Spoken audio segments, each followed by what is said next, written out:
ইন্নাল হামদুলিল্লাহি নাহমাদুহু ওয়া নুসাল্লি আলা রাসূলিল কারীম আম্মা বা'দ রাব্বি ইশরাহ লি সাদরি ওয়া ইয়াসসির লি আমরি ওয়াহলুল উকদাতাম মিন লিসানি ইয়াফকাহু কাওলি। আজকে পবিত্র জুমার দিনে আপনারা কষ্ট করে সবাই এসেছেন। আল্লাহর কোরআনে কিছু বাণী, হযরত মুহাম্মদ সাল্লাল্লাহু আলাইহি ওয়াসাল্লাম আমাদের নবীদের কিছু হাদিস এবং কিছু ঐতিহাসিক অন্যান্য নবী রাসূলদের ঐতিহাসিক ঘটনার তাৎপর্য শুনে এই পবিত্র আশুরার পবিত্র ইবাদত সঠিকভাবে করার জন্য আপনি উপস্থিত আছেন। সবাইকে জানাই স্বাগত। আজকে উপস্থানের বিষয় আপনারা সবাই জানেন, আশুরার ঐতিহাসিক তাৎপর্য এবং এই দিনের ইবাদতের মর্যাদা। আমি শুরু করছি আমার উপস্থাপনা। প্রথমে এই আশুরা বলতে আমরা কি বুঝি আমরা দেখব। আরবি বর্ষের প্রথম মাস অর্থাৎ মুহররম মাসের 10 তারিখ মুসলিমদের জন্য একটি গুরুত্বপূর্ণ দিন। এই দিনটি আশুরা হিসাবে পরিচিত। আশুরা 10 থেকে আশুরা থেকে আশুরা হয়েছে। আশুরা দিনটি আশুরা পরিচিত। হিজরি বর্ষের শুরু কিভাবে হলো সেই সম্পর্কে কিছু জানা দরকার। ওমর রাদিয়াল্লাহু তাআলা আনহু তার খেলাফতকালে হিজরতের 17তম বর্ষে 638 খ্রিস্টাব্দে হিজরি সন গণনা শুরু করেন। তার কাছে বিভিন্ন রাজ্য থেকে মাসের নাম ও তারিখ সহ চিঠি আসতো, কিন্তু তাতে সনের উল্লেখ থাকতো না। তাই তিনি জ্ঞানী গুণী ব্যক্তিদেরকে নিয়ে, সাহাবাদেরকে নিয়ে এক পরামর্শ সভা ডাকেন। সভায় অনেক রকমের প্রস্তাব থাকা সত্ত্বেও শেষ পর্যন্ত হিজরতে নানান তাৎপর্যের কারণে হিজরতের তারিখ হতে তিনি সন গণনা চূড়ান্ত করেন। কারণ হিজরতের সত্যকে মিথ্যা থেকে পার্থক্য করতেই এসেছিল আমাদের হিজরত। সেই পরিপ্রেক্ষিতে আমরা তখন হিজরি ক্যালেন্ডার শুরু করেছি। বর্তমানে এই বছর আন্তর্জাতিক হিজরি ক্যালেন্ডারে দেখতে পাচ্ছি আমরা 1442 হিজরি সাল। তার মানে ওই যে হযরত ওমরের সময় যে হিজরি সাল গণনা শুরু হয়েছিল হিজরতের তারিখ হতে বা হিজরতের বছর থেকে, এই পর্যন্ত 1442 বছর কেটে গেছে। তা আজকে মুহররম মাসের প্রথম মাস 1442 সালে, এবং সেই মুহররমের আজকে 9 তারিখ আমরা এখানে উপস্থিত হয়েছি। সেই দেখেন, এ হলো আজকে ইয়ামুল জুমাহ, 9 তারিখ, 9 মুহররম 1442 হিজরি সন, এবং আজকে 9 মুহররম। সেই হিসাবে আমাদেরকে আজকে কি ইবাদত আজকে আলোচনা করে আমরা বুঝতে পারবো। এবং অনেকে আমরা ঘোষণা দিয়েছিলাম আজকে রোজা রেখে আসলে আমরা ফজিলতের ভালো অংশটুকু ভালোভাবে আমাদের আমলটা পালিত হবে বলে আমরা ঘোষণা দিয়েছিলাম। সেই সব অনেকে রোজা রেখেছেন, আলহামদুলিল্লাহ। ইবাদতের জন্য মনোযোগী হব। আশুরার দিনটি মুসলিমদের জন্য কেন এত গুরুত্বপূর্ণ আজকে আলোচনা করে বুঝতে পারবো আসলে এটা কত গুরুত্বপূর্ণ। ইসলামী বর্ষপঞ্জিতে যে 4টি মাস মুসলিমদের দৃষ্টিতে সবচেয়ে বেশি গুরুত্বপূর্ণ, তার মধ্যে মুহররম অন্যতম।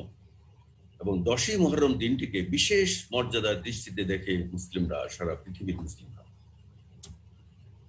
আশুরা বা 10ই মুহররম দিনটি মুসলিমদের জন্য নানা কারণ তাৎপর্য, সেই তাৎপর্য আমরা তুলে ধরবো আজকে। এছাড়া ইসলামের দৃষ্টিতে যারা নবী এবং রাসূল বলে পরিচিত, তাদের জীবনে এই দিনটিতে অনেক গুরুত্বপূর্ণ ঘটনা ঘটেছে বলে বিশ্বাস করে অনেক মুসলিমরা। Ashura also marks the day of Musa alayhi salam and the Israelis. যেই দিন ওদেরকে আল্লাহ were saved from Pharaoh by God, creating a path in the sea. অর্থাৎ সাগরের মধ্য রাস্তা করে এই আশুরার দিনে আল্লাহ পাক মুসা আলাইহিস সালাম এবং ইসরায়েলিদেরকে রক্ষা করেছিলেন এবং ফারাওকে ডুবে মেরেছিলেন, যেটা সবচেয়ে বেশি মানুষ জানে। আর আরেকটা ঘটনা মানুষ জানে অলসো, নূহ আলাইহিস সালাম যে নৌকায় করে ভাসতে এই দিনেই আল্লাহ তাআলা তাদেরকে উঁচু ভূমিতে অবতরণ। তো এই দুইটা মেইন কারণ, এর সাথে আরো কিছু কারণ, সেগুলো আমরা একটা করে আলোচনা করব। তবে আমাদের দেশে এখন আমরা আশুরা বলতে যেটা বুঝি সেটা হলো এই ঘটনার ভিত্তিতে। Ashura also marks the climax of remembrance of Muharram, the annual commemoration of the death of Husayn radiyallahu ta'ala and his family and supporters at the battle of Karbala. কারবালার ময়দানে হুসেন রাদিয়াল্লাহু তাআলা আনহু শহীদ হয়েছেন, তার পুরো ফ্যামিলি সহ। এবং এই 10ই মুহররম হয়েছিলেন 61 হিজরি সালে। সেই ডেটটা ছিল 10ই অক্টোবর 680 ইংরেজি সাল। আমাদের হিজরি সাল অনুযায়ী 61 সালে এই কারবালায় যে ঘটনা ঘটেছিল সেটার উপর ভিত্তি করে আমাদের দেশে বা আমাদের পাক ভারত উপমহাদেশে বিশেষ করে এটাকে কারবালা দিবস বা কারবালার অনুষ্ঠান দিয়ে আমরা ছোটকাল থেকে জানি এটা মানে কারবালা, 10ই মুহররম মানে কারবালা, আশুরা মানে কারবালার ঘটনা। আসলে কি তাই? আমরা দেখবো আজকে ইনশাআল্লাহ। এই কারবালার ঘটনার সম্বন্ধে আমরা একটু বলি। কুরাইশ যদি আমরা ফ্যামিলি ট্রি দেখি, কুরাইশ বংশ থেকে এসে আমরা দেখি হযরত মুহাম্মদ সাল্লাল্লাহু আলাইহি ওয়াসাল্লাম এবং হযরত আলী, তারা কুরাইশ বংশের, তারা চাচাতো ভাই। হযরত আলীর বংশধর ছিলেন আল হুসাইন এবং আল হাসান এবং আল হুসাইন। এই আল হুসাইন বা হুসাইন রাদিয়াল্লাহু তাআলা আনহু কারবালার প্রান্তরে শহীদ হয়েছিলেন। তার সমস্ত সৈন্যবাহিনী যা ছিল তাদের সবাইকে নিয়ে এবং পুরো ফ্যামিলি সবাইকে নিয়ে। আল্লাহ ওনাদেরকে মাগফিরাত দান করেন। সেই কোথায় হয়েছিল সেই কারবালা? এই ম্যাপে আপনি দেখেন, আমরা জানি কারবালা হয়েছে। কারবালার কোথায় যদি জানি তাহলে আমরা বুঝতে পারবো এটা কোথায় হয়েছে। এই ম্যাপে দেখেন মেসোপটেমিয়া এরিয়াটা, মেসোপটেমিয়া এটা হলো ল্যান্ড বিটুইন টু রিভার্স। একটা রিভার হলো টাইগ্রিস আর একটা হলো ইউফ্রেটিস। এই দুইটা রিভারের মধ্যখানে যে এরিয়াটা এটাকে বলে মেসোপটেমিয়া। এটা অত্যন্ত উর্বর ল্যান্ড এবং তখনকার দিনে এটা অত্যন্ত উন্নতিশীল ছিল এবং মেসোপটেমিয়ার যে সভ্যতা, এটা ওয়ান অফ দ্য ওল্ডেস্ট, প্রাচীন সভ্যতার অন্যতম মেসোপটেমিয়া সভ্যতা। তার কারণ দুই নদীর মধ্যখানে যেই সমতল ভূমি এটা ছিল অত্যন্ত উর্বর এবং মানুষের আদি বসতি এখানে অনেক বেশি হয়েছিল। সেই মেসোপটেমিয়ার একটা অংশ এখন ইরাকে এবং কারবালাও ইরাকের একটা অংশ। এই কারবালা আমার যাওয়ার সৌভাগ্য হয়েছিল। এই কারবালা ময়দানে হযরত হোসেন রাদিয়াল্লাহু তাআলা আনহু তার পরিবার সহ শহীদ হয়েছিল। তো কাজেই সেই কারবালার অনুষ্ঠানের প্রেক্ষিতে আমাদের দেশে এবং বিভিন্ন দেশের শিয়া সম্প্রদায়রা কারবালার প্রসেশন করে। লক্ষ লক্ষ শিয়া এখন দেখতে পাচ্ছেন কারবালার প্রসেশন করছে। প্রায় 3 থেকে 3.5 লক্ষ শিয়া এখানে একত্রিত হয়েছেন। আরো দেখেন এই সেই কারবালা আরেকটা দৃশ্য। এই কারবালা 10ই মুহররম অগণিত মানুষ ওখানে সমবেত হন, তারা প্রার্থনা করেন, তারা সেমিনার করেন, আলোচনা করেন এবং শোক করেন, শোক মিছিল করেন। শোক মিছিলের নমুনা এই দেখেন, আরো মানুষের সমবেত হওয়ার জন্য কারবালার দিন বা 10ই মুহররম আশুরা। বিশ্বের বিভিন্ন দেশে শিয়া মতাবলম্বীরা তাজিয়া মিছিল বের করে, তাজিয়ার একটা অংশ দেখতে পাচ্ছেন। এবং আশুরার দিন পাকিস্তানের শিয়া সম্প্রদায়ের বিশেষ প্রার্থনার একটি অংশ আপনারা দেখতে পাচ্ছেন। কাজেই বাংলাদেশের ক্ষেত্রে বিষয় একটু ভিন্ন। এখানে শুধু শিয়ারা করে না, অনেক এই তাজিয়া বের করার সময় অনেক প্রচুর সুন্নি মতাবলম্বীরা এখানে অংশ নেয়। কেন নেয় আল্লাহ পাক ভালো জানেন, বাট ওয়েল এটা কতটুকু জায়েজ বা না জায়েজ আমরা পরে দেখবো।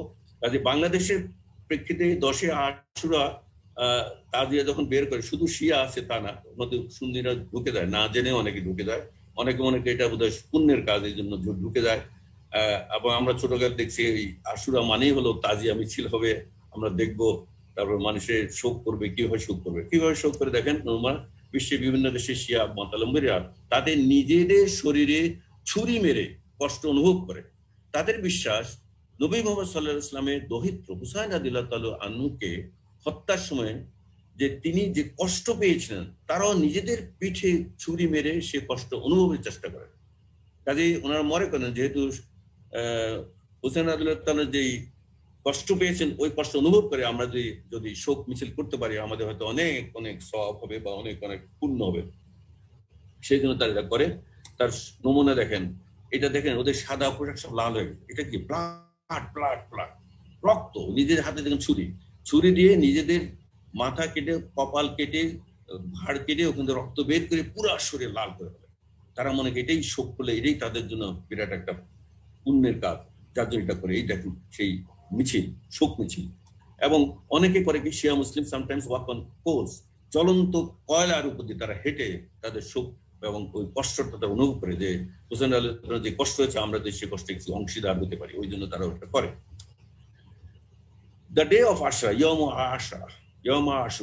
আশুরা রাসূলুল্লাহ সাল্লাল্লাহু আলাইহি ওয়াসাল্লাম যে ব্যক্তি শোকে মুহ্যমান হয়ে ডাল চাপড়া, আঁচল বা জামা ছেড়ে এবং জাহিলি যুগের ন্যায় কথাবার্তা বলে, সে আমাদের দলভুক্ত নয়।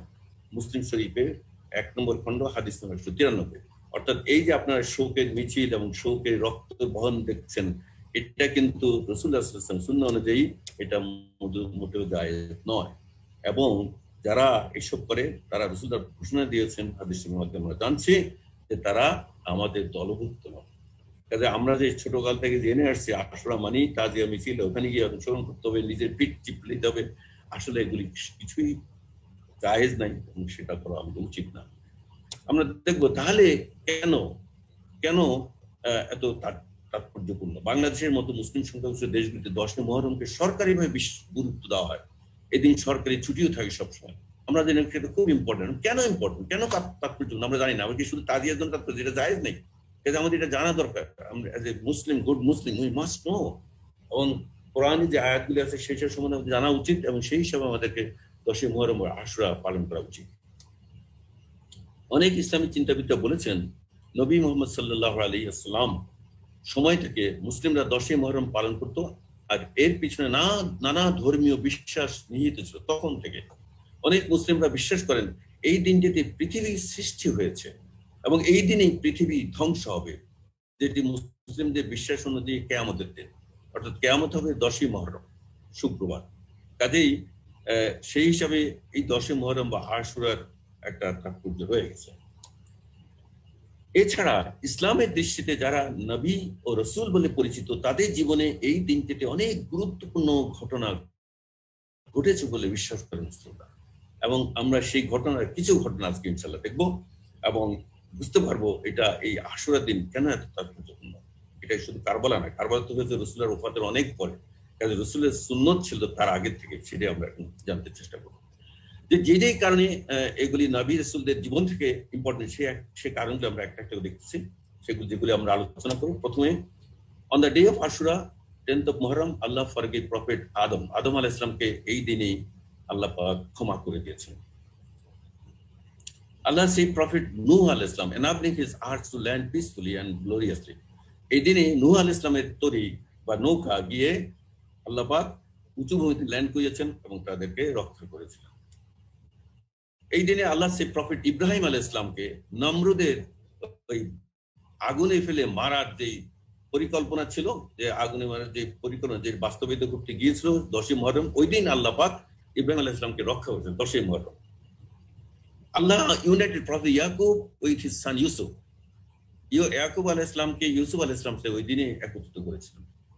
Allah gave victory to Prophet Musa and split the sea for him and for the children of Israel and defeated Pharaoh. এই দিন প্রফেট মুসা আলাইহিস সালামকে আল্লাহ পাক রক্ষা করেছিলেন, তার বাহিনী, তার জনগণ সহ সাগরকে ফাঁক করে সাগরের মধ্যখান দিয়ে রাস্তা করে চিলড্রেন অফ ইসরায়েলবাসী থেকে আল্লাহ তাআলা রক্ষা করেছেন এবং ডিফিটেড ফেরাউনকে ওই সাগরে ডুবিয়ে মেরেছিলেন 10 Muharram. Allah forgave Prophet Daud and granted Prophet Sulaiman great dominion. এই দিনে দাউদ আলাইহিস সালামকে এবং সুলাইমান আলাইহিস সালাম আল্লাহ দয়া করেছিলেন। And on that day Allah brought Prophet Yusuf safely out of whale. মাছের পেটে নবী ইউনূস ছিলেন, এই দিনে আল্লাহ পাক তাকে মাছের পেট থেকে রক্ষা করেছিলেন। On 10th of Muharram Allah cured Prophet Ayub আলাইহিস সালাম অত্যন্ত অসুস্থ ছিলেন, এই 10 মুহররম আল্লাহ তাআলা আইয়ুব আলাইহিস সালামকে সুস্থ করে দিয়েছিলেন। And on that day of Ashura, on Friday, the year 61 after the Hijrah, a great tragedy befell the Muslims, the killing of grandson of Messenger of Allah, peace be upon him, the killing of Imam Abu Abdullah al-Husayn, Husayn রাদিয়াল্লাহু তাআলা আনহু ওই দিন শহীদ হয়েছিলেন। এটা অবশ্য হযরত মুহাম্মদ সাল্লাল্লাহু আলাইহি ওয়াসাল্লামের ওফাতের পরের ঘটনা, বাট আগে সবগুলি ঘটনা ছিল হযরত মুহাম্মদ সাল্লাল্লাহু আলাইহি ওয়াসাল্লামের আগের ঘটনা। কাজে আমরা সেই ঘটনাগুলি আজকে একটু আলোচনা করতে চেষ্টা করব ইনশাআল্লাহ। On the day Ashura, Allah forgive Prophet Adam. কিভাবে আমরা জানি, আদম আলাইহিস সালাম আরবিতে আদম বলে, and is the first human and nabi, আমরা সবাই জানি, on earth। 25 বার পবিত্র কোরআন মজিদে আসছে, 25 বার আদম আলাইহিস সালামের নাম এসেছে।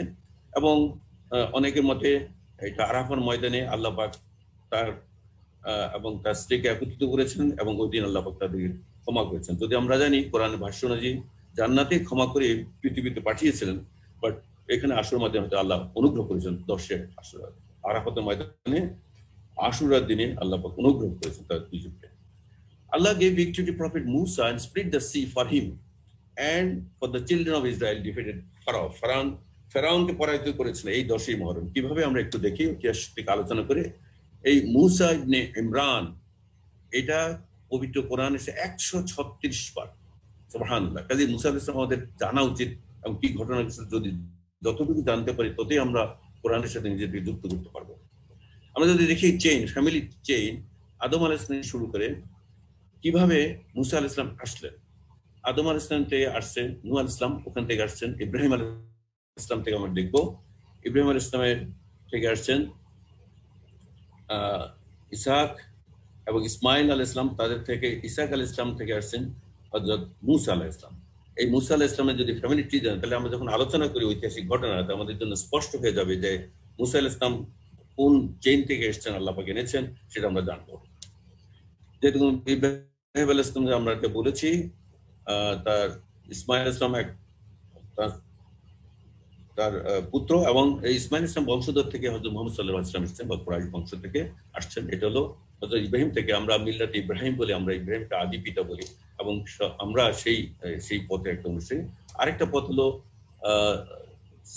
মা সারার সাথে যে ইসহাক আলাইহিস সালাম এবং ইসহাক ইয়াকুব আলাইহিস সালাম, ইয়াকুব আলাইহিস সালাম মুসা আলাইহিস সালাম। কাজে আমরা দুইটা চেন আলাদা, আমরা হযরত ইব্রাহিম হলো মূল, তার থেকে আমরা দুইটা চেন আলাদা হয়ে এসেছে, এটা আমাদের একটু জানা দরকার। তো এই দিন আমরা জানি মুসা আলাইহিস সালাম তার সব অনুসারীদেরকে নিয়ে থাকতেন মুসান, ওই ল্যান্ডে মিশরের। ওখান থেকে ফেরাউনের থেকে অত্যাচারী বের করেন, তারা মুসান থেকে এসেছিলেন এই রেড সি অর্থাৎ লোহিত সাগর, এখানে এসে তারা ক্রস করেছেন এবং এই রেড সিতে আল্লাহ পাক ফেরাউনকে ডুবিয়ে মেরেছিলেন। এই যে রেড সিতে কোনখানে ক্রস করেন এটা বৈজ্ঞানিকভাবে এখন প্রমাণিত। এই পয়েন্টে এসে ইথাম পয়েন্টে এসে তারা এই রেড সিটা ক্রস করেছেন এবং বৈজ্ঞানিক দৃষ্টিকোণ যখন যত আবিষ্কার দেখা যায় এটাই সঠিক জায়গা ছিল এবং এখানে পার হওয়া সাগর, এত গভীর সাগর, কিন্তু এখানে ছিল শ্যালো এবং এই জায়গাতেই তারা ক্রস করেছিলেন লোহিত সাগর বা রেড সি। এবং সেটা একটা ছবিটা দেখতে পাচ্ছেন এখানেই মুসা আলাইহিস সালাম তার সকল অনুসারী দিয়ে ক্রস করেছিলেন এবং ফেরাউন এখানে এইভাবে সাগরের দুই পানির মধ্যখানে পুরা বাহিনী মরে গিয়েছিল। সেভড অন ইয়াউম আশুরা, 10ই মুহররম আল্লাহ তাআলা সেভ করেছিলেন, ফেরাউনকে ডুবিয়ে মেরেছিলেন। এটা হলো দুই নবীর কথা। আসুন তৃতীয় নবী। আল্লাহ saved Prophet Nuh alayhis salam, allowing his arch to land peacefully and victoriously. এই দিনই নূহ আলাইহিস সালামের তরীকে আল্লাহ পাক উঁচু ভূমিতে স্থান করে দিয়েছেন এবং তাদেরকে রক্ষা করেছেন নদীর সেই সাগরের উত্তাল তরঙ্গ থেকে। অ্যারাবিকে হলো নূহ, আর নূহ আলাইহিস সালাম মেসোপটেমিয়া, একটু আগে যে ইরাকের মেসোপটেমিয়া এরিয়াটা দেখিয়েছি, ওখানে তার জন্ম হয়েছিল। উনি বেঁচেছিলেন 950 বছর, সুবহানাল্লাহ। এবং হযরত নূহ আলাইহিস সালামের নাম কোরআনে এসেছে 43 বার। কাজে আমরা কোরআন মজিদ যদি তখন পড়ি, তখন যদি আমরা এই স্টোরিটা জানি বা এই ঘটনা জানি বা আল্লাহ পাকের যে ডেসক্রিপশনটা জানি, তাহলে আমাদের জন্য কোরআন বোঝা অনেক সহজ হয়ে যাবে ইনশাআল্লাহ। এই সে মেসোপটেমিয়ার ছবি এখানে দেখতেছেন। Mesopotamia from the Greek meaning between two rivers. Mesopotamia শব্দটার অর্থ হলো between two rivers, was an ancient region located in the eastern Mediterranean, bounded in the northeast by the Zagros Mountains and the southeast by the Arabian Plateau. এই ছবিটার কথা বলছে। Corresponding to today's Iraq mostly, but also parts of modern day Iran, Syria and Turkey. এই মেসোপটেমিয়াটা ইরানের কিছু অংশ, সিরিয়ারও কিছু অংশ, মেইনলি ইরাক নিয়ে এটা মেসোপটেমিয়া এরিয়াটা অবস্থিত। এবং ইউফ্রেটিস এন্ড টার্কি, দুই নদীর মধ্যখানে এলাকাটাকেই বলে মেসোপটেমিয়া, কারণ মিনিং হলো the land between two rivers. আমরা মেসোপটেমিয়া শব্দটা জানলাম। এবং এই এরিয়াতে এই যে ছবিটা দেখছেন, Syria, Lebanon, Jordan, Jerusalem, Israel, Iraq, এবং এই এরিয়াটাতে কিন্তু অনেক নবী রাসূলরা এসেছে এই এরিয়াতে মেইনলি, কারণ এই মেসোপটেমিয়ার সভ্যতা অনেক আগে থেকে শুরু হয়েছে। এই হলো মেসোপটেমিয়া, এই হলো ইউফ্রেটিস, এই হলো টাইগ্রিস, দুই নদীর মধ্যখানে এই উর্বর জায়গাটা, সারা পৃথিবীর মধ্যে সবচেয়ে উর্বর জায়গা। তখনকার দিনে এটি মানুষের আবিষ্কৃত হয়েছিল এবং সেই জন্য এখানেই নবী রাসূলরা বেশি এসেছিল, আল্লাহ পাক বেশি নবী জানিয়েছিলেন ওই এরিয়াতে। কাজে আমরা জানি এখন নবী রাসূলদের কোথায় এসেছেন এবং কোথায় তারা বসবাস করেছিলেন এবং মানুষকে হেদায়েতের পথে এনেছিলেন। প্রফেট নূহ আলাইহিস সালাম spent 950 years in the people and he called them, তাদেরকে ইসলামে ডেকেছিলেন। অনলি অ্যাবাউট 80 জন প্রথমে আসছেন নূহ ইসলামের পক্ষে। এতে তার তো ধৈর্য ধরার উপায় ছাড়া কোনো উপায় ছিল না। The people were extremely harsh to Nuh আলাইহিস সালাম, অত্যন্ত খারাপ ব্যবহার করেছিল, inflicted lot of harm on him They even tried to strangle him, তাকে গলা চেপে মেরে ফেলতেছিল, until he fainted. এই গলা চেপে মারার সময় উনি অজ্ঞান হয়ে গেছিল। ইচ সেঞ্চুরি, উনি 950 বছর বেঁচে ছিলেন। ইচ সেঞ্চুরি, প্রত্যেক বছরে বছরে মোর এনিমিটি আরো বেশি শত্রু বেড়ে যায়। উনি আল্লাহ রসুল, আল্লাহ নবী, কিন্তু তার এনিমিটি আরো বেড়েই বেড়েছে। Prophet Nuh did not get despair, কিন্তু এতে উনি কোনোদিন মন ভাঙেন নাই, উনি হৃদয় তার ভেঙে যায়নি। Only few people respond to his call, but when God revealed that, তখন আল্লাহ পাক তাকে জানিয়ে দিলেন যে নূহ ইসলামকে আর কোনো লোক এখানে তোমার সাথে জয়েন করবে না, তখনই আল্লাহ পাক নূহ আলাইহিস সালাম আল্লাহ পাকের কাছে দোয়া করলেন যে destroy them those who are not believing, এবং সেই দোয়া আল্লাহ কবুল করেছে। কবুল করার পরে নূহ ইসলামের এই আপনার আর্কের কথা আসছে, বা সেই অনুযায়ী তার যে নৌকার কথা, আমরা ছোটকালে যে নৌকা তো ছোট একটা নৌকা হয়, দেখবো নৌকাটা কত বড় ছিল, কোথায় ছিল, কত বছর লেগেছিল তৈরি করতে। তো প্রফেট নূহ ইসলাম কি করেছিলেন, আল্লাহ পাক তাকে যে নাজাত দেবেন, তার অনুসারীদেরকে বাঁচাবেন, সেই জন্য প্রফেট নূহ ইসলাম took a pair of male and female of each kind of animal, সব জীবজন্তুর একটা পেয়ার নিয়েছিলেন, এবং যারা মুমিন ছিল তাকে ফলো করেছিল, ঈমান এনেছিল, সবাইকে উঠালেন, এবং নৌকাতে উঠানোর পরেই কিন্তু পানি এসে নৌকাটা ভাসিয়ে দিল, এবং পানি এসে পুরা দেশ ডুবিয়ে দিল। And rain fell in great masses like mountain as described in the Quran. কোরআন বলেছে বৃষ্টি পড়ছে মাউন্টেনের মতো বৃষ্টি পড়ে, মানে এত বেশি বৃষ্টি পড়ছে, পানিতে মানে পর্বতের সমান পানি হয়ে সব কিছু ডুবিয়ে দিল। এবং হযরত নূহ আলাইহিস সালাম তার লোকজনদের নিয়ে নৌকা উঠলেন, এবং সেই নৌকা 6 months rain, 6 মাস ধরে রেইন হয়েছে, এবং সেটা earth started swallowing the water after which the earth rested on mount al Judi. 6 মাস পরে তখন বৃষ্টি থামলো, অনেক পানি ছিল, সেই পানিতে আল্লাহ পাক নূহ ইসলাম তার অনুসারী সহ এবং জীবজন্তুর জোড়া সহ মাউন্ট আল জুদি ইন ইরাক, ওখানে আল জুদিতে ওখানে করেছেন। এটা এখন তুরস্কের একটা অংশ, মাউন্ট আল জুদি, ওখানে এই নৌকাটা ল্যান্ড করেছে। God protected Prophet Noah and his believing followers and inflicted the punishment on the blasphemers who will all drown in drink the sun. তার পুত্র কানান সহ আল্লাহ পাক বাকি সবাইকে ডুবে মেরে ফেলেছিলেন সেই নূহ আলাইহিস সালামের ঝড়ের সময়। তো সেই চিহ্ন যে নূহ ইসলামে যে এই ঘটনাগুলো কোরআনে বলেছে, সেই চিহ্নগুলো এখনো আমাদের কাছে আছে, এবং আমরা এটা জানতে পারি ফিজিক্যালি দেখতে। এটা হলো যেটা করে নূহ ইসলাম যে নৌকা কত বড় ছিল, আমরা মনে ছোট একটা ডিঙ্গিতে এত লোক ঢুকলো কেন, এত পশু পাখি ঢুকলো কেমনে, আসলে দেখেন এই নৌকাটা এত বড় ছিল। ইনসাইড কত 4 তলা নৌকা, জাহাজ, নৌকা বললে ভুল হবে, বিরাট জাহাজ। এই জাহাজটা এখন ছিল 515 ফিট, 15.5 ফিট লম্বা, এবং এখন যেখানে পাচ্ছে সেই নূহ ইসলামের নৌকার ধ্বংসাবশেষ, সেখান থেকে এই মেজারমেন্ট নিয়ে এই সায়েন্টিস্টরা বের করেছে 550 ফিট লম্বা একটা জাহাজ ছিল। কত বড় জাহাজ চিন্তা করতে পারেন। এই জাহাজটা তৈরি হয়েছিল 120 বছর লেগেছিল, এবং ইচ্ছা করে এটা দেরি করে তৈরি করেছেন যাতে মানুষ বুঝতে পারে যে নৌকা দিয়ে মানুষ যদি হেদায়েতের পথে আসে। আসলে সিনার্স টাইম তারা রিপেন্ড করেনি, আসলে নয়, বিশ্বাসও করে যারা নূহ আলাইহিস সালাম ঈমান আননি। এবং the iconic story of the flood Noah and the ark was, as we know today, certainly originated in the landscape of ancient Mesopotamia. ওই যে মেসোপটেমিয়া লিখে দিলাম, ওখান থেকে এই নৌকাটা নূহ আলাইহিস সালাম তৈরি করেছেন। ওখান থেকে নৌকাটা ভাসতে ভাসতে কোথায় গিয়ে আসলো, এখানে গেল, ওই গিয়ে সেই তুরস্কের সেই পাহাড়ে, জুদেই পাহাড়ে, যেখানে মাউন্টেন, এই মাউন্টেনে গিয়ে ফিরলো। তাহলে দেখেন যে নূহ আলাইহিস সালাম ঘটনা কত সত্য, এবং কোরআনের বর্ণনা কত সত্য। এখন আমরা জানতে পারি ইতিহাস থেকে এবং সায়েন্টিফিক ব্যাখ্যা থেকে যে ওখানে গিয়ে নৌকা থেমেছে, ওখানে নূহ ইসলামকে আল্লাহ রক্ষা করেছে। এটা শুনেছে Armenia, Noah's ark national park Turkey, এবং টার্কিতে ইরাক এবং টার্কি বর্ডারে এই মাউন্টেন, এখানে যাওয়া যায়। আমি যখন টার্কিতে ছিলাম, আমাদের সাথে অনেকে ওখানে গিয়েছিল, এবং নূহ ইসলাম নৌকার ধ্বংসাবশেষ দেখে এসছে। কাজে এটা প্রমাণিত যে আল্লাহ পাকের কোরআনে যা যা বলেছেন সবই অত্যন্ত সত্য, এবং সেটা এখন আমরা পারি। সে নূহ ইসলামকে আল্লাহ পাক কোন দিন রক্ষা করেছেন?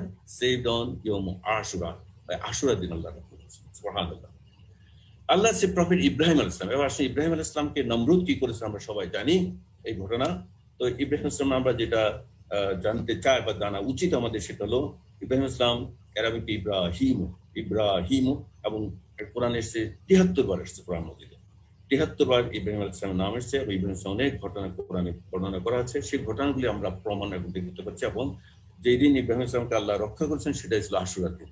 এটা আমাদের অনেকে জানা ছিল, আমরা জানতাম না, আমরা আজকে পরে জানলাম। Abraham the father of prophets, এটা বলে মিল্লাতে ইব্রাহিম আমরা বলি ফাদার অফ অনেক প্রফেট, ফাদার অফ ইসরাইল। ওনার থেকে আমরা অনেক নবী রাসূল এসেছেন এবং ওনার ফ্যামিলি ট্রিতে আমরা যদি দেখি আদম আলাইহিস সালাম থেকে শুরু করে ইব্রাহিম আলাইহিস সালাম, ইব্রাহিম আলাইহিস পিতার নাম ছিল আমরা অনেকে জানি ওনার হচ্ছে আজার। আজারের গ্রিক নাম ছিল তেরা থেকে ইব্রাহিম ইসলাম থেকে ইসমাইল ইসলাম একদিকে, ইসহাক আলাইহিস সালাম আরেকদিকে।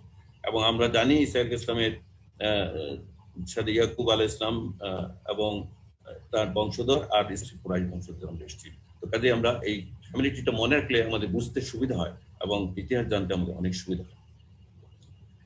ইব্রাহিম আলাইহিস সালাম was born in a house of idolaters, মূর্তি পূজারীদের ঘরে তার জন্ম হয়েছিল। তার পিতা ছিল মূর্তি পূজারী ইন দ্য কিংডম ব্যাবিলন। এবং হিজ ফাদার আজার, এই আজারের যেটা নাম একটু আগে বলেছি তেরা, ওই যে আমি যে ফ্যামিলিটি দেখিয়েছিলাম, তো হিজ ফাদার আজার ওয়াজ এ ওয়েল নন আইডল স্কাল্পটার। সে ওই মূর্তিগুলি বানাতো, সে স্কাল্পটার ছিল।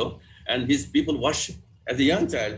ইব্রাহিম আলাইহিস সালাম সেটা পছন্দ করে নাই এবং সেটা উনি বিরোধিতা করাতে ওনার উপর অনেক অনেক অনেক শাস্তি এসেছিল, আপনারা সবাই জানেন। সাম সে দ্যাট ইব্রাহিম আলাইহিস সালাম 169 বছর বেঁচে ছিলেন, আবার কেউ বলে না 175 বছর। And some say that Ibrahim Islam age was 195 years. তাই আমি বুঝতে পারছি in any case ইব্রাহিম ইসলাম 170 বছরের বা তার থেকে বেশি দিন বেঁচে ছিলেন। তো তার যেই সময়ে the decision to burn, যখন নমরুদ তার উপর ক্ষিপ্ত হয়ে তাকে পুড়িয়ে মারার জন্য সিদ্ধান্ত দিলেন, ওখানকার সকল প্রিস্ট এবং কিং অফ ব্যাবিলন, নিমরোদ, ব্যাবিলনের কিং ছিল নিমরোদ, তার ডিসিশন হলো তাকে পুড়িয়ে মারতে হবে, এই সিদ্ধান্ত হয়ে গেল। এবং সেই ব্যাবিলনটা কোথায় আমরা দেখি, এই ব্যাবিলন গভর্নরেট হলো ইরাকের একটা অংশ এখন ব্যাবিলন। এখানে আমি গিয়েছিলাম, আমরা ব্যাবিলন উদ্যান ছোটবেলাতে জানি, কিন্তু এই ব্যাবিলনে ইব্রাহিম আলাইহিস সালামকে নমরুদ যে হত্যা করতে চেয়েছিল, আগুনে পুড়িয়ে মারতেছিল, এটা অনেক সময় আমাদের খেয়াল ছিল না, কিন্তু কোরআনে বর্ণনা এটা আমরা অবশ্যই পাই। এবং সেই অনুযায়ী Ibrahim from the miracle, Allah saves Ibrahim from the fire, কোন দিন? সেটাই 10 মুহররম আল্লাহ পাক কোরআনে আয়াতের মধ্যে আমরা জানি আল্লাহ পাক তাকে সেভ করেছেন ইব্রাহিম আলাইহিস সালামকে। কুলনা ইয়া নার কুনি বারদাও ওয়া সালাম আলা ইব্রাহিম, আমরা বললাম হে অগ্নি তুমি ইব্রাহিমের জন্য শীতল ও নিরাপদ হইয়া যাও। এবং এই যে আল্লাহ তাআলা ইব্রাহিম আলাইহিস সালামকে আগুনের ভিতর থেকে রক্ষা করেছিলেন, সেই রক্ষার ডেটটা হলো ইয়াউম আশুরা। সুবহানাল্লাহ। কাজে এই আশুরার তাৎপর্য জানতে হলে আমাদের ইতিহাস জানতে হবে, নবী রাসূলদের ইতিহাস জানলে আমরা অনেক কিছু ইনশাআল্লাহ জানতে পারবো। কাজে এটা ইব্রাহিম আলাইহিস সালামের ঘটনা। এরপরে আমরা আসি প্রফেট ইয়াকুব আলাইহিস সালাম এন্ড হিজ সন ইউসুফ আলাইহিস সালাম। ইয়াকুব আলাইহিস সালাম এবং ইউসুফ আলাইহিস সালাম দুই দেশে থাকতেন, কারণ আপনারা জানেন কোরআনের বর্ণনা যে ইউসুফ আলাইহিস সালাম মিশরে গিয়ে ওখানে এস্টাবলিশ হয়ে গেছে, আল্লাহ এস্টাবলিশ করে দিয়েছেন ওকে।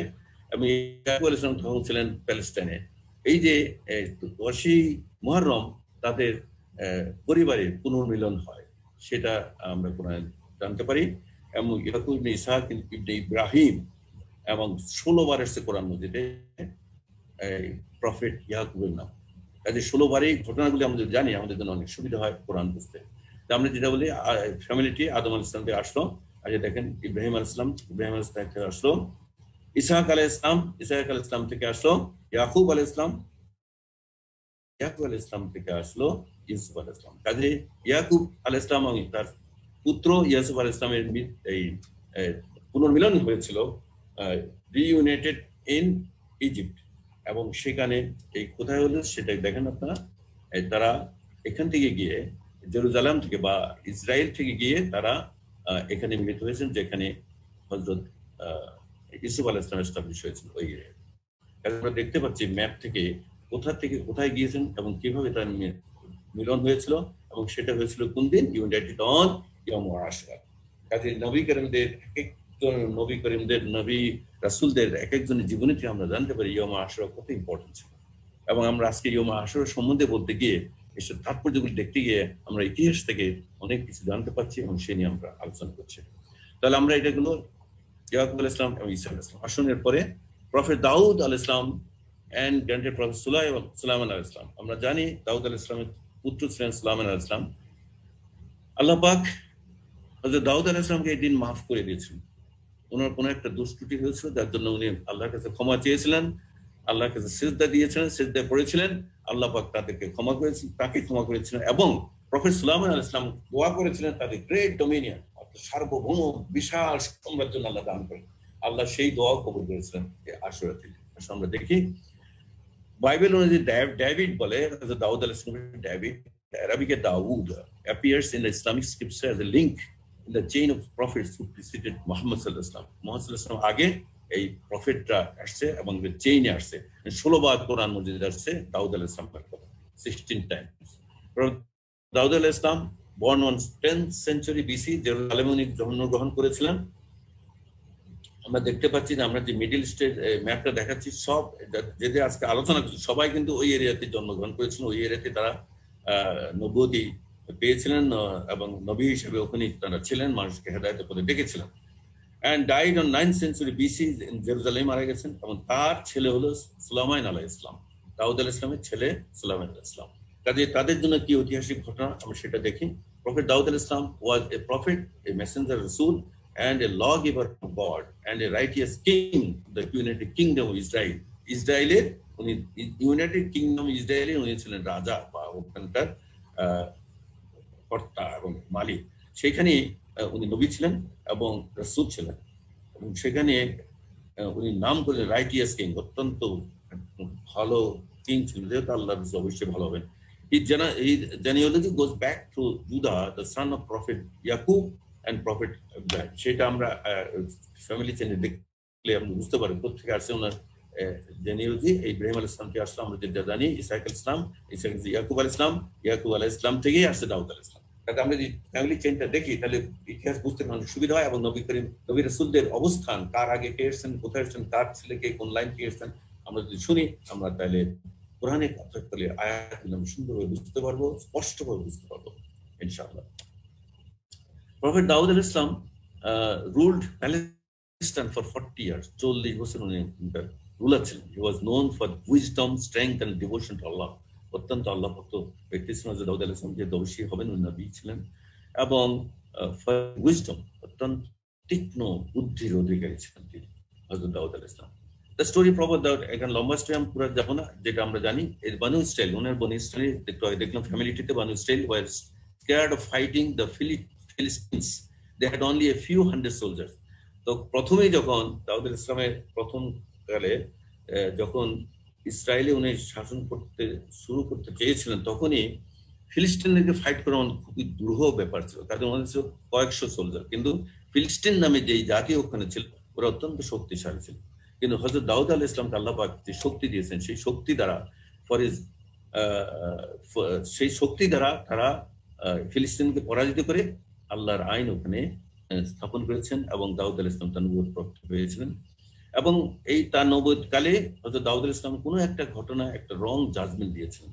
এখানে সেই ঘটনাটা আসছে যে 199টা ভেড়ি ছিল, আরেকজনের একটা ভেড়ি ছিল, যার 99টা ভেড়ি ছিল সে তার একটা ভেড়ি নিয়ে গেছিল। এ নিয়ে তারা বিচার করতে আসছেন।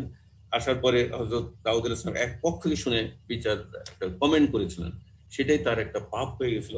For his wrong judgement king Dawud আলাইহিস সালাম asked forgiveness of his Lord. আল্লাহর কাছে ক্ষমা চাইলেন and bowed from সিজদায় পড়ে গেলেন and repented. আল্লাহর কাছে অত্যন্ত লজ্জিত হয়ে রিপেন্ট করতে থাকলেন এবং এই যে দোষ করেছেন একটা নবী হিসাবে, সেটা আল্লাহর কাছে যখন মাফ চেয়েছেন, আল্লাহ পাক তাকে মাফ করে দিয়েছেন।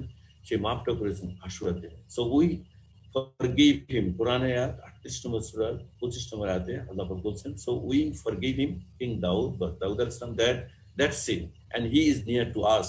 আল্লাহর কাছে উনি near and a happy place of return is for him to Allah and to paradise Jannah in the hereafter. আল্লাহ পাক তাকে কবুল করে তাকে ক্ষমা করে দিয়ে জান্নাতের সুসংবাদ দিয়েছিলেন। সেই সুসংবাদ হলো ফরগিভিং, তাকে কোন দিন? ফরগিভান ইয়াউম আশুরা। তাহলে আশুরার কত মর্যাদাপূর্ণ একটা দিন, যে হযরত দাউদ আলাইহিস সালাম আল্লাহ পাক দোষ তো ক্ষমা করে দিলেন এবং জান্নাতের সুখবর দিয়ে দিলেন। সুবহানাল্লাহ। তারই ছেলে সুলাইমান ইবনে দাউদ, সুলাইমান আলাইহিস সালাম ছিলেন দাউদ আলাইহিস সালামের ছেলে। Solomon, son of Daud, was, according to Quran, a Malik, Arabic Malik, meaning a Nabi, prophet of Israelites. Israeliদের prophet ছিলেন, এবং Israeli prophet ছিলেন, আল্লাহ পাক prophet ছিলেন, and he was the third king of Jewish people and was wise ruler for the nation. কাজে দাউদ আলাইহিস সালাম পরে তার ছেলে ওখানকার রুলার হলো এবং উনি ওখানকার কিং অ্যাজ ওয়েল এজ নবী হলেন এবং আল্লাহ পাকের কাছে উনি দোয়া করলেন যাতে তাকে অনেক বিরাট সাম্রাজ্য এবং সার্বভৌমত্ব দেওয়া হয়। সুলাইমান ইবনে দাউদ, এটা তার মিউজিয়াম, যেখানে এখনো গেলে আপনারা পাবেন, কম্পাউন্ড আল আকসা মস্কের কাছে, ওল্ড সিটি অফ জেরুজালেমে তার মিউজিয়াম পাওয়া যায়। এখনো উনি এখানে কোনো সমাধি আছে ওখানে সুলাইমান ইসলাম। এবং আপনারা জানেন সুলাইমান ইসলাম কিভাবে মারা গেছেন। উনি মসজিদ আল আকসা তৈরির সময় দাঁড়িয়েছিলেন, জিনদের দিয়ে কাজ করাচ্ছিলেন এবং উনি ওই অবস্থায় তার প্রাণ চলে যায়, উনি জানেন না। তারপর যখন লাঠি ভেঙে যায় খেয়ে তারপর উনি পড়ে গেছেন। এর আগে জিনটা মনে করতে উনি দাঁড়িয়ে আছেন। কাজে এটাই তার কিংডম অফ ইসরাইল, যেখানে হযরত দাউদ আলাইহিস সালাম এবং হযরত সুলাইমান আলাইহিস সালাম রাজত্ব করেছেন। তো কাজেই কিংডম ইসরাইল তখন অত্যন্ত বিখ্যাত, অত্যন্ত শক্তিশালী একটা রাজত্ব ছিল। ওখানে সুলাইমান আলাইহিস সালাম ছিলেন এবং হযরত দাউদ, তার পিতা দাউদ আলাইহিস সালাম ওখানকার কিং ছিলেন। সুলাইমান ইবনে দাউদ was regarded Solomon as one of the greatest rulers around the world. He prayed to God. Sulaiman সালাম আল্লাহর কাছে প্রার্থনা করলেন, এই কিংডম, যে আমি একটা রাজত্ব দাও আল্লাহ, and be unlike any after him, অর্থাৎ আর আমার পরে এই রাজত্ব, এত বড় রাজত্ব, এত বড় সময় আর যেন কেউ না পায়, আমাদের ওইরকম একটা রাজত্ব। আল্লাহ পাক accepted Solomon's prayer, তার দোয়া আল্লাহ পাক কবুল করেন এবং তাকে দিলেন ডোমিনিয়ন, সর্বভৌম রাজত্ব, সাম্রাজ্য তাকে দিলেন। Solomon was given unprecedented wealth. He said, my Lord, forgive me and give me a kingdom the like of which will never be granted to anyone after me. Truly you are the ever giving. সূরা সাদে 35 নম্বর আয়াত আল্লাহ পাক এটা আমাদের জন্য বর্ণনা করেছেন। রাসূল ইসলাম তো এইসব জানছেন কোরআন থেকে, এবং Allah responded to his prayer by giving him great blessings and knowledge. আল্লাহ তার দোয়া কবুল করলেন এবং তাকে ব্লেসিং দিলেন, as well as bestowing upon him a magnificent dominion, powerful authority. তাকে বিরাট এক সাম্রাজ্য দিলেন, সার্বভৌম সাম্রাজ্য, dominion and power of authority. এই কোন দিন দিলেন? তার দোয়া কবুল করলেন, গ্রান্টেড দিস দোয়া অন দ্য ডে অফ আশুরা। সুবহানাল্লাহ। কাজে হযরত সুলাইমান আলাইহিস সালামের যে রাজত্ব আল্লাহ পাক কবুল করেছেন, সেটা ছিল আশুরা দিন, তার দোয়া কবুলের তারিখ। And on that day Allah brought Prophet Yunus safely out of the whale. মাছের পেট থেকে হযরত ইউনূস আলাইহিস সালামকে আল্লাহ পাক বিপুল মাফ করেছেন। এটা নিয়ে ছোটকাল থেকে আমরা অনেকে জানতাম যে হ্যাঁ, মাছের পেটে ইউনূস আলাইহিস সালাম ছিলেন, কিন্তু মানুষ তো ছোট ছোট মাছ তো মানুষ খায়। মাছের ভিতরে আল্লাহ পাক কেমন করে ইউনূস আলাইহিস সালামকে, আজকে আমরা দেখবো আসলে মাছ কি মাছ কত বড় হতে পারে, এবং হয়তো ইউনূস আলাইহিস সালামের মতো কত লোক মাছের পেটে থাকতে পারে, ইনশাআল্লাহ আমরা দেখবো। কাজে ইউনূস আলাইহিস সালাম, আরবিক ইউনূস 4 times in কোরআন মধ্যে, 4 বার এসেছে কোরআন মধ্যে ইউনূস আলাইহিস সালামের মধ্যে। এবং তার যদি ফ্যামিলি ট্রিটা আমরা দেখি, ইব্রাহিম আলাইহিস সালাম থেকে এসেছে, ইসহাক আলাইহিস সালাম, দেন ইয়াকুব আলাইহিস সালাম, তারপরে আছে ইউনূস আলাইহিস সালাম এইখানে। কাজেই আমরা এখানে যে চেনটা আসছে ইব্রাহিম আলাইহিস সালাম থেকে, ইসহাক আলাইহিস সালাম থেকে, ইয়াকুব আলাইহিস সালাম থেকেই আসছে ইউনূস আলাইহিস সালাম। কাজে এই আমরা জানি, তাহলে ইউনূস আলাইহিস সালাম বললে আমরা বুঝতে পারি উনি কোন চেনে আসছে, কখন এসেছেন এবং তার আগে কোন কোন নবী ছিল। Inshallah, the Prophet Yunus, who was born in Nineveh, Iraq, was sent as a prophet to the people of his nation. He was 30 years old when he became prophet. মাত্র 30 বছর বয়সে আল্লাহ পাক তাকে নবুয়ত দিয়েছেন হযরত ইউনূস আলাইহিস সালাম, এবং তাকে পাঠিয়েছেন নিনেভে জায়গাটুকু আমরা দেখি ম্যাপে। এই হলো নিনেভে। এই যদি ইরাক হয়, তখনকার দিনে ইরাক সিরিয়ান আলাদা দেশ ছিল না, এরিয়া ছিল মেসোপটেমিয়া। নিনেভে এখানে, ব্যাবিলন এখানে, যেখানে নমরুদ ছিল, আর এটা ছিল জেরুজালেম, যেখানে হযরত সুলাইমান এবং দাউদ আলাইহিস সালাম ইসরাইল এলাকায় কিংডম ইসরাইল ছিল এখানে। এই নিনেভে থেকে এসেছেন হযরত ইউনূস আলাইহিস সালাম। তাহলে নিনেভে থেকে এসে কি হলো ঘটনা, কোরআনে এখন যে আমরা জানতে পারি এবং সেই অনুযায়ী আমরা দেখি, এই যে নিনেভা, এখানে নিনেভা। এখন দেখেন, এখানে যদি এখন তো ইরান ইরাক হয়েছে, এটা যদি বাগদাদ হয় এবং এখানে যদি নাজাফ হয় এবং কারবালা হয়, এখানে কারবালা, এখান থেকে নিনেভে একটু উত্তর দিকে, অর্থাৎ অনেক উত্তরে, অলমোস্ট টার্কির বর্ডার, ইরাকের উত্তর দিকে এখানে এসেছিলেন হযরত ইউনূস আলাইহিস সালাম। আসার পরে কি হলো, কোরআন says and mention Dunnu, Nuh, actually it's Nuh alayhi salam, when he went off in anger and deemed that we had no power over him, but he cried out in darkness, saying, there is no God save thee, be thou glorified, lo, I have been an evil doer. এটা হলো বিখ্যাত সেই দোয়া যেটা ইসলাম মাছের পেট থেকে করেছেন আল্লাহ পাকে, সেই দোয়াটা আল্লাহ পাক কবুল করেছেন। 68 নম্বর সূরা 48 নম্বর আয়াতে এই আয়াতটা এসেছে, but wait thou for thy Lord's decree and be not like the Sahibul Hud who cried out in fear. তো সাহিবুল হুদ এবং দুন্নু এগুলো আসলে মাছের সাথে সম্পর্কিত পরে, এই জন্য সাহিবুল হুদ ওটাও একটা মাছ, মাছের হুদ সাহিব হিসাবে সম্বোধন করেছেন আল্লাহ পাক। তো কারণ কোরআনের আয়াতে আমরা বুঝতে পারলাম, যদি আমরা হযরত ইউনূসের ইতিহাসটা জানি তাহলে আমরা অনেক কিছু স্পষ্টভাবে বুঝতে পারবো। হযরত ইউনূস আলাইহিস সালাম ওয়াজ অ্যালোন, কোথায়? No one was with him, he did not have support from any other person. উনি তো মাছের পেটে, তখন তো একা, এবং ওখানে কেউ ছিল না তাকে সাপোর্ট করার জন্য, কোনো লোকই ছিল না। He was in a place where no one could find him. কেউ খুঁজতে পারে, মাছের পেটে মানুষ খুঁজবে কেমন করে, এই অবস্থা ছিল। হি ওয়াজ ইন এ বেলি অফ এ whale, তিমি মাছের পেটে ছিলেন, which was dark, cold, and his future was bleak, so he was scared, shocked, and absolutely petrified. অত্যন্ত ভয়ে ছিলেন, শক ছিলেন, এবং খুব বন্দি অবস্থা ছিলেন, এবং সেখানে ডার্কনেস আর ডার্কনেস। সেখানে আল্লাহ পাক তার মুখ দিয়ে কি বাইর করেছেন, হযরত ইউনূস আলাইহিস সালাম প্রে টু আল্লাহ।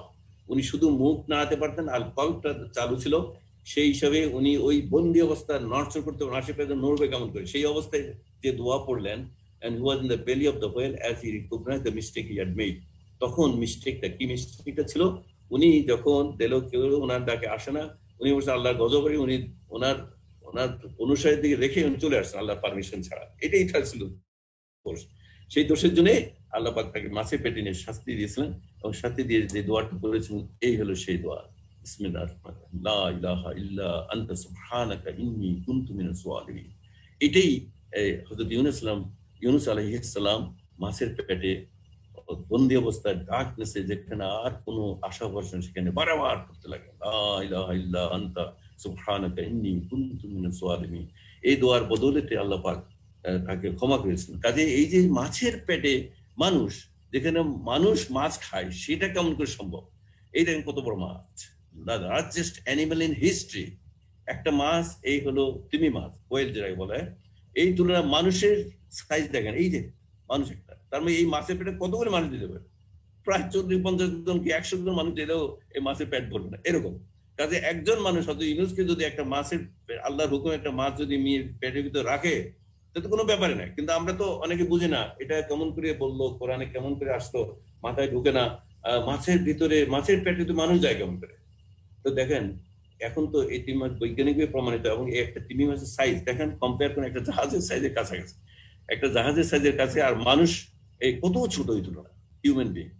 এই হলো সেই তিমি মাছ, যে মাছের ভিতরে আল্লাহ পাক হযরত নূহ, হযরত রেখেছিলেন, হযরত ইউনূস আলাইহিস সালাম রেখেছিলেন। The blue whale, a blue whale is a marine mammal belonging to the Belant whale suborder Mysticeti, reaching a maximum confirmed length of 29.9 meters. এটা লম্বা 98 ফিট, একটা মাছ লম্বায় 98 ফিট, একটা মানুষ লম্বা 6 ফিট, 98 ফিটের মধ্যে কত মানুষ ঢুকতে পারবে?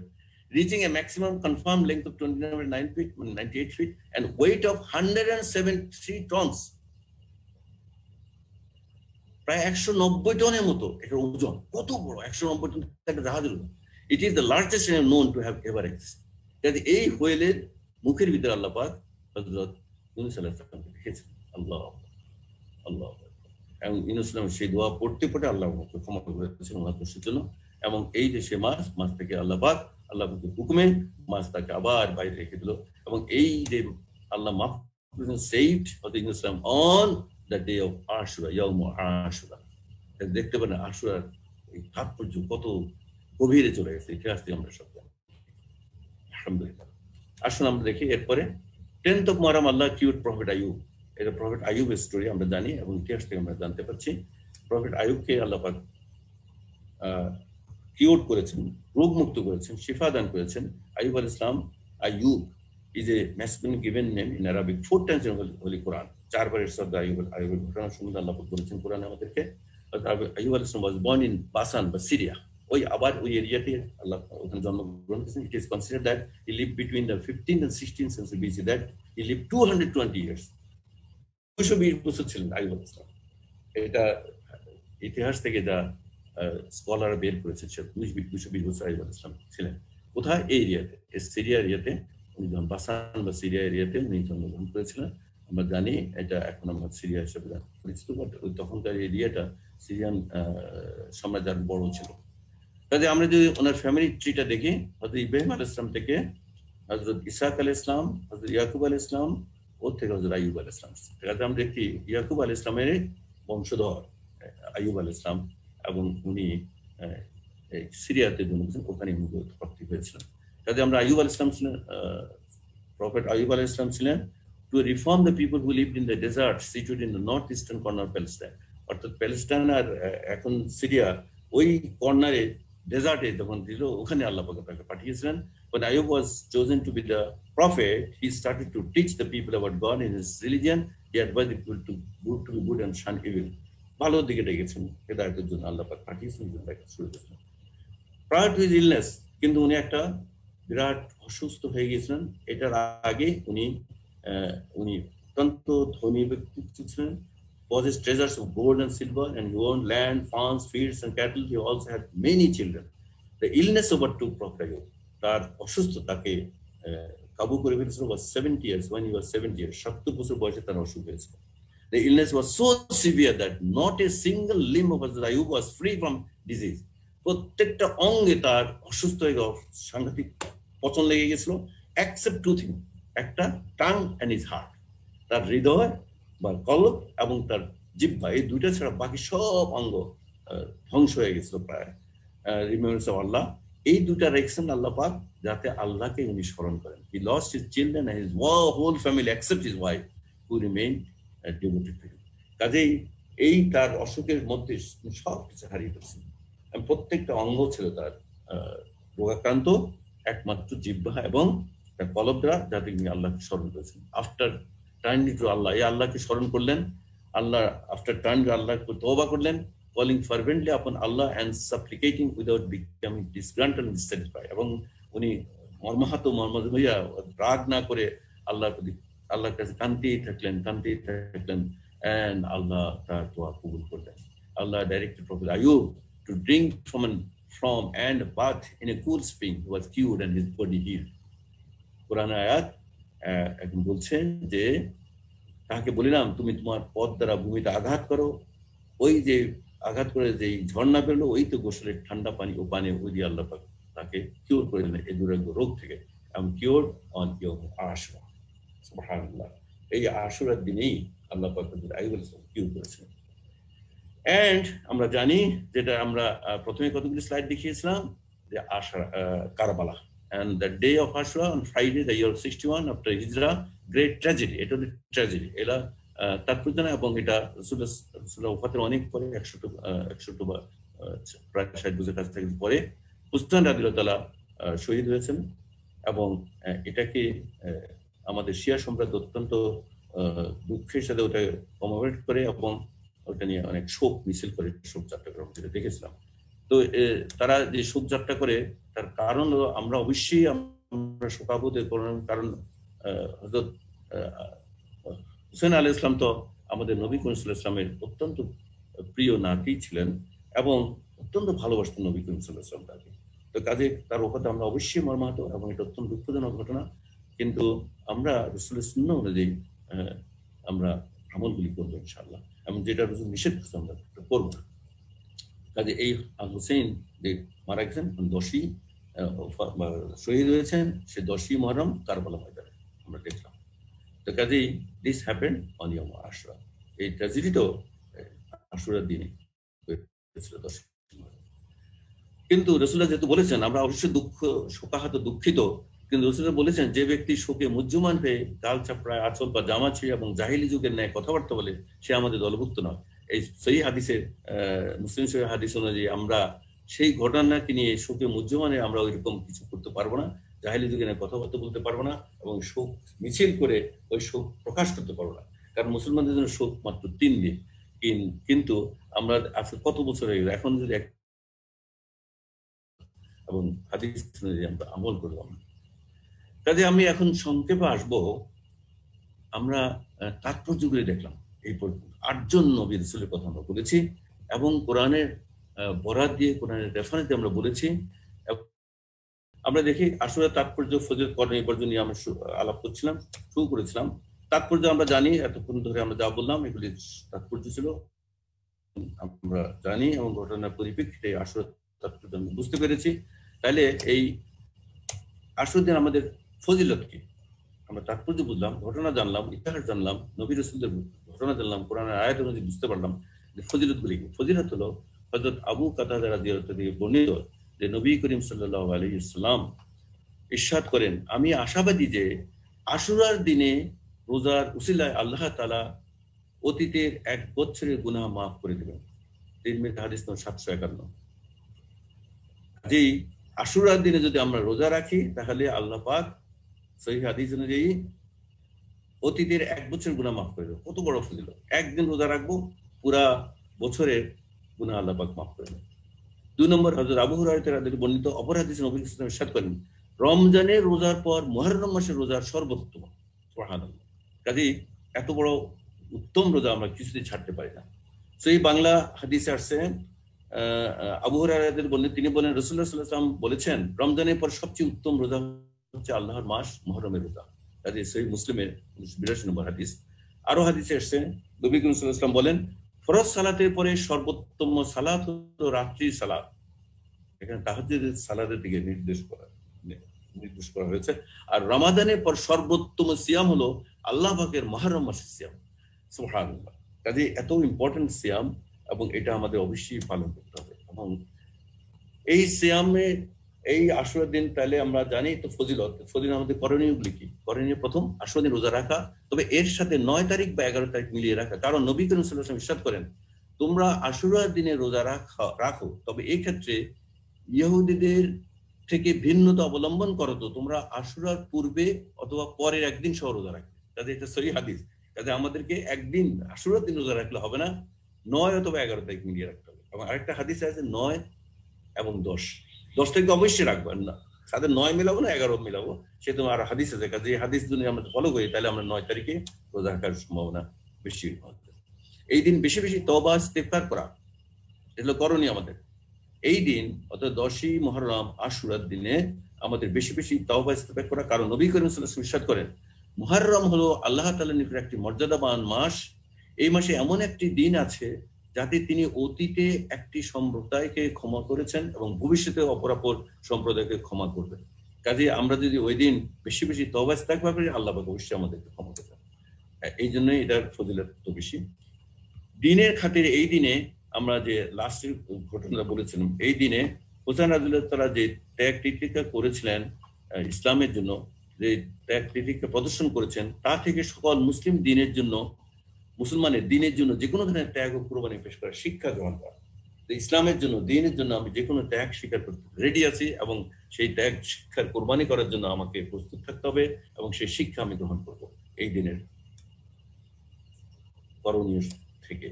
হযরত আবু হুরায়রা রাদিয়াল্লাহু থেকে বর্ণিত এক হাদিসে এসেছে যে একদা নবী করিম সাল্লাল্লাহু আলাইহি ওয়াসাল্লাম ইহুদিদের কতিপয় লোকের পাশ দিয়ে অতিক্রম করেন যারা আশুরার দিনে রোজা রেখেছিল। নবী করিম তাদেরকে জিজ্ঞেস করলেন যে এটা কিসের রোজা? উত্তরে তারা বলল, এই দিনে আল্লাহ তাআলা হযরত মুসা আলাইহিস সালাম ও বনী ইসরাইলকে ডুবে যাওয়া থেকে উদ্ধার করেছিলেন, অন্য বর্ণনা আছে ফেরাউনের নির্যাতনে মুক্ত করেছেন, এবং ফেরাউনকে দলবল সহ নিমজ্জিত করেছেন। আমরা দেখেছিলাম ইতিহাসের পাতা থেকে কোথায় ফেরাউনকে নিমজ্জিত করেছেন আল্লাহ পাক। আর এই দিনে হযরত নূহ আলাইহিস সালাম এর কিস্তি জুদি পর্বতে স্থির হয়েছিল। ফলে এই দিনে হযরত নূহ আলাইহিস সালাম ও হযরত মুসা আলাইহিস সালাম কৃতজ্ঞতা স্বরূপ রোজা রেখেছিলেন, তাই আমরাও এই দিনে রোজা রাখি। কাজে তাই ইতিহাসের সাথে এই হাদিসের কি অপূর্ব মিল। এবং তখন নবী করিম সাল্লাল্লাহু আলাইহি ওয়াসাল্লাম বলেন, মুসা আলাইহিস সালামের অনুসরণের ব্যাপারে এই দিনে এবং এই দিন রোজা রাখার ব্যাপারে আমি তোমাদের চেয়ে বেশি হকদার। অতঃপর তিনি সেদিন আশুরার দিন রোজা রাখেন এবং সাহাবাদেরকে রোজা রাখতে আদেশ করেন। বুখারী, মুসলিম, মুসনাদ আহমদ সব জায়গায় এসেছে। কাজেই আশুরার দিন রোজা আমাদের রাখতে হবে, এবং রাখার জন্য তাগিদ অত্যন্ত স্ট্রং ভাবে এসেছে। এবং এটার ফজিলত অত্যন্ত বেশি। কাজে আমাদের আশুরা দিন রোজা রাখতে হবে। এবং রাসূল সাল্লাল্লাহু আলাইহি ওয়াসাল্লাম যিনি বলছেন আশুরা দিন রোজা রাখো, উনিই বলেছেন তোমরা 9 তারিখ অথবা 11 মিশিয়ে রাখো, আরেকটা বলছেন তোমার 9 এবং 10 রাখো, এবং উনি নিজে ইচ্ছা প্রকাশ করে আমি হয়তো যদি সামনের বছর বেঁচে থেকে 9 ও 10 রাখবো। কাজে আমাদেরকে 9 ও 10 রাখতে হবে। অন্য হাদিসে রাসূল সাল্লাল্লাহু আলাইহি ওয়াসাল্লাম বলেন, আমি আশাবাদী যে আশুরা রোজার কারণে আল্লাহ তাআলা অতীতের এক বছরের সগীরা গুনাহ মাফ করবেন। সুবহানাল্লাহ। আশুরা রোজার সম্পর্কে একটা হাদিস এসেছে, তোমরা আশুরা রোজা রাখো এবং ইহুদিদের সাদৃশ্য পরিত্যাগ করে আশুরা আগে বা পরে একদিন রোজা রাখো। কাজে যারা আমরা 9 তারিখ আজকে রোজা রাখতে না পারি নেই কোনো কারণে, আমরা কালকে এবং পরশু দিন রোজা রাখবো ইনশাআল্লাহ। কাজে এই হাদিসে সেটা সাপোর্ট আছে। হযরত আবু হুরায়রা রাদিয়াল্লাহু তাআলা থেকে বর্ণিত, নবী করিম সাল্লাল্লাহু আলাইহি ওয়াসাল্লাম ইরশাদ করেন, যদি আমি আগামী বছর বেঁচে থাকি তাহলে আমি 9 তারিখ সহ আশুরার দিনও অবশ্যই রোজা রাখবো। কাজে এই হাদিস দ্বারা বুঝতে পারছি 9 তারিখ রোজা রাখা অত্যন্ত ইম্পর্টেন্ট। এটাই রাসূল ইসলামের আদর্শ, এটাই ওনার নির্দেশ, এবং তিনি এটাই আমাদের রোজার কারণে আল্লাহ তাআলা অতীতের এক বছর বাঁচিয়ে সগীরা গুনাহ মাফ করবেন। কাজে সহিহ মুসলিমে আসছে হাদিস, তাহলে আমি 9 তারিখ সহ হাদিস নম্বর 220 এই হাদিস মেনশন করে একটা হাদিস এনেছে, এই জন্য এখানে এটাই জিনিস যেটা অন্য হাদিসে পাইনি, সেটা আসলে প্রি ইসলামিক পিরিয়ড কুরাইশরা কাজে সহিহ মুসলিমে আসছে আশুরার দিনে in the pre Islamic period, ইসলামের আগের যুগে, এবং আল্লাহ রাসূল সাল্লাল্লাহু আলাইহি ওয়াসাল্লাম used to fast on that day. আল্লাহ রাসূল তখন রোজা রাখতেন। when he came to Medina he fasted on that day and ordered others to fast too. যখন মদিনা হিজরত করে আসলেন তখন তিনি অন্যান্য হাদিসে আমরা জানি তখন মদিনা এসে ওই আশুরার দিন রোজা রাখতেন এবং অন্য সব সাহাবীদের তোমরা রোজা রাখো। Later on, when the fasting of the month of Ramadan was prescribed, he gave up the fasting of the day of Ashura and it became option for one to fast on it or not. যখন রমজানের রোজা ফরজ হয়ে গেল তখন এই আশুরা রোজা ফরজ ছিল না। এখানে এই হাদিসে ওটাই বর্ণনা করেছে যে তখন আর এটা ফরজ ছিল না, তবে এটা অত্যন্ত মর্যাদাপূর্ণ ফজিলত। কাজে আমরা কবে রোজা রাখবো একটু দেখলাম। প্রথমে দেখলাম ইন্টারন্যাশনাল যে আমাদের ক্যালেন্ডার অনুযায়ী ফার্স্ট মুহররম ছিল 1442 হিজরি 20 আগস্ট। আপনি অন্যান্য ক্যালেন্ডার দেখে বাংলাদেশি পেপার দেখে আপনি মিসগাইডেড হবেন না। মিসগাইডেড হলে পুরো ফজিলত থেকে বঞ্চিত হয়ে যাবেন। কারণ ফার্স্ট মুহররম যে 2020 সারা পৃথিবীতে, এটা আমার নিজের বানানো স্লাইড না, এটা পৃথিবীর বিভিন্ন জায়গা থেকে ইন্টারন্যাশনাল হিজরি ক্যালেন্ডার থেকে নিয়েছে। এবং professor Islam say for fasting the day of Ashura I hope that Allah will accept it as expiation for the year that went before. এক বছর যেটা আগে চলে গেছে সেটার পুরো গুনাহ মাফ করে দেবেন আল্লাহ পাক, রাসূলুল্লাহ হাদিস। এবং সেই অনুযায়ী যদি 20 আগস্ট পহেলা মুহররম হয়ে থাকে তাহলে 28 আগস্ট মানে আজকে হলে 9 মুহররম, আগামীকাল 10 মুহররম বা আশুরার দিন, পরশু দিন 11 মুহররম। কাজে আমরা হাদিস অনুযায়ী দেখতে পাচ্ছি সবচেয়ে সঠিক, সবচেয়ে ভালো, সবচেয়ে বেশি ফজিলতপূর্ণ আমল হলো 28 এবং 29 এবং আজকে এবং কালকে রাখা। এটা না হলে কালকে এবং পরশু রাখা। আমরা ইনশাআল্লাহ সেবা করবো এবং চেষ্টা করবো আল্লাহ যেন আমাদের ফজিলত দান করেন। কাজে এই দিন বর্জনীয় কি করা, বর্জনীয় কি হবে, আসলে যা যা আমি দেখাবো সবই শিয়ারা করে এবং সেই সব কিছুই এখানে বর্জনীয়। এখানে এসছে একটা পর একটা তাজিয়ার সামনে সমস্ত নজর নিয়াজ পেশ করা যারা করে শিয়ারা, এরা আমরা করবো না। আমরা সুন্নি হলো এইসব বেদাত এবং এইসব করার কিছু উচিত না। আমি ডিটেলে যাচ্ছি না, কারণ এরা যারা করে আমরা দেখি এবং এগুলি একটাও সঠিক না, এটা করা উচিত না হাদিস অনুযায়ী। কারণ আমাদের শোকের দিন 3 দিন আমরা শোক করবো না, কিন্তু আমাদের ওখানে ওই ঘটনাতে আমরা শিক্ষা গ্রহণ করবো। কাজে যা যা করে শিয়ারা আমার সবকিছু আমরা বর্জন করবো, আমরা কিছুই করবো না। আমাদের আমল যেটা আমরা দেখেছি সেই আমলগুলি আমরা করবো। যে এটা করে মনে করা যে বাচ্চা দীর্ঘ হবে, এটা মহরম বিষয়ে কুপ্রথা বিদাত, অনেক বিদাত আছে এই মহরমকে ঘিরে। এইসব বিদাত থেকে আমরা নিজেদের মুক্ত রাখবো। তাজিয়া হচ্ছে ঢাক ঢোলের বাদ্যযন্ত্র বাজানো, আমরা দেখি ঢাকায় বাজায়, কি আর করবো, আমরা করবো না। আসলে শোক পালন করা মোটেই উচিত না। কারণ হলো এখানে দেখেন শরিয়া অনুযায়ী শোক পালন করা, আসলে দিনে শোক পালন না চাই তা যে কোনো সুরতি হোক। কারণ শরিয়ত শুধুমাত্র স্বামীর মৃত্যুর পর বিধবা স্ত্রীর জন্য 4 মাস 10 দিন, আর বিধবা গর্ভবতীর জন্য সন্তান প্রসব পর্যন্ত এবং অন্যান্য আত্মীয় স্বজনের মৃত্যুতে সর্বোচ্চ 3 দিন শোক পালনের অনুমতি দিয়েছে।